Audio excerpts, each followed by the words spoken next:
అండి, నమస్తే. Welcome back to my channel Mast fashion guru అండి. ఈ వీడియోలో షేర్ చేయబోతున్నాను pure handloom mashru Ghazi satin crepes లో క్రాస్డ్ లైన్స్ అండి. బోర్డర్ అయితే రాదు, వితౌట్ బోర్డర్ అయితే రాదండి. కానీ very costly saris, expensive saris. దగ్గరగా మనం 3500 దాకా సేల్ చేసినటువంటి సారీస్ అండి. సారీ మొత్తం కూడా ఈ విధంగా మనకి క్రాస్డ్ లైన్స్ అయితే వస్తాయి. ఇవన్నీ ఆల్రెడీ నేను లైవ్ లో అయితే చూపించాను.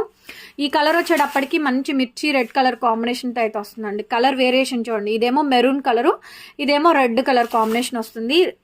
భారీ క్లియరెన్స్ సెల్ అయితే వస్తుందండి. ఓన్లీ 2500కి ఇచ్చేస్తాను. షిప్పింగ్ అయితే ఫ్రీ అయితే వస్తుంది. విత్ బిల్ ప్రైజెస్ కన్నా కూడా డెడ్ లాస్ ఆఫ్ ప్రైస్ లో అయితే వస్తుంది. కలర్ వచ్చేటప్పటికి మెరూన్ కలర్, ఇది వచ్చేటప్పటికి వాలెట్ కలర్ కాంబినేషన్ వస్తుంది. అండ్ టమాటా కలర్ అండి, టమాటో రెడ్ పింక్ కలర్ వస్తుంది. ఇది వచ్చేటప్పటికి నమలి కంఠం colour, Turkish blue colour combination తో వస్తుంది. అండ్ ఇది వచ్చేటప్పటికి లిల్లా colour combination. Pure handloom mashru Ghazi satin crepes.